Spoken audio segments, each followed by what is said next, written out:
Kryetarja Komitetit Politik dhe pashtu edhe shoqëror që është amerikano-izraelit Meselin në Jerusalem, për shkak se kjo është një nga organizatat më prestigjioze të raporteve amerikano-izraelite, e cila ka sjellje në New York edhe në Washington, por që Libovic e udhëheq qendrën e Jerusalemit dhe ka folur edhe për çështje tjera të kontekstualizuara për idenë se si të arritet të paqja në lindjen e mesme, pashtu edhe në Izrael, i cili sipas saj po përballet me një luftë tash 2 vjet me shumë viktima, me 10 viktima. Ajo thot ka dhënë të dhëna se se më shumë se 900 ushtarë të ushtrisë së Izraelit janë vrarë gjatë këtyre 2 vjetëve, ndërkaq më shumë se 1800 persona qytetarë dhe qytetare të shtetit të Izraelit janë vrarë po ashtu që nga sulmi i 7 tetorit të vitit 2023, kur Hamasi kishte sulmuar kibucët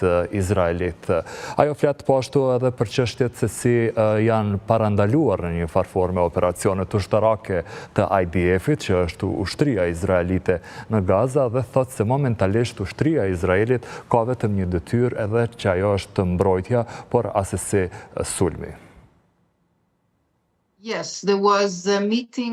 Po mbrëm vonë ishte një takim ku shefi i stafit lajmëroi ndaljen e operacioneve, që do të thotë që nuk po bëjnë operacione ofenzive në këtë pikë e ku. Të gjithë ushtarët janë ende aty, por ata po e përdorin fuqinë e tyre vetëm në kuptimin e mbrojtjes. Kjo në kuptimin se Hamasi është një gjendje që të lëviz përreth dhe të mbledh pengjet, po shpresojmë se kjo do të ndodhë. Nëse do të ndodhë, kjo me të vërtet do të jetë një lëvizje shumë optimiste dhe pozitive. Fjala paqe është pak si shumë e madhe për situatën. Nëse e lexoni statusin e Hamasit, ata nuk e njohin të drejtën e Izraelit që të ekzistojë, dhe sinqerisht unë nuk shoh mundësinë që ata të ndryshojnë statusin nesër në mëngjes. Ka një mekanizëm ndërkombëtar që presidenti Trump thotë që do ta udhëheq, por në përgjigjen e tyre Hamas nuk përmend diçka të tillë.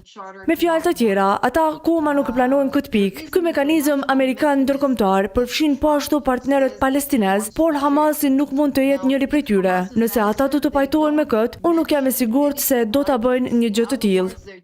Kjo që po flasim duhet të jetë një kombinim i sigurisë, sundimi i ligjit dhe mekanizmave civil.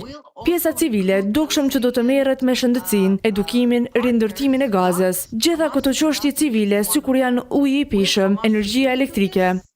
Kurse siguria duhet të jetë me ushtarë të sigurt, të cilët do të punojnë krah për krah me forcat izraelite, që do të jetë jashtë Gazës, në një zonë e llojit tampon. Dhe do të thoja se kjo do të jetë një kombinim i vendeve perëndimore dhe atyre arabe, që do ta udhëheqin këtë lloj të bordit të vendeve që do ta çojnë Gazën në fazën tjetër. Përndryshe ka shumë plane ekonomike që mund të kenë sukses, për shembull një zonë e tregtisë së lirë, por për të ndodhur kjo, ne do të shohim jashtë kësaj Hamasin, si dhe gjihadin islamik palestinez po ashtu, por në të vërtetë për momentin kjo është shumë herët.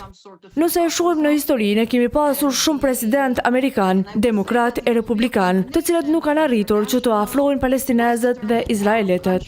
Hera e fundit që kishte bisedime mes izraelitëve dhe palestinezëve ishte në vitin 2012, po shpresoj që do të ketë një ndryshim në leadershipin e presidentit Donald Trump, sepse në fund të ditës ne jemi këtu, në Izrael, pas 2 viteve shumë të gjata të luftës.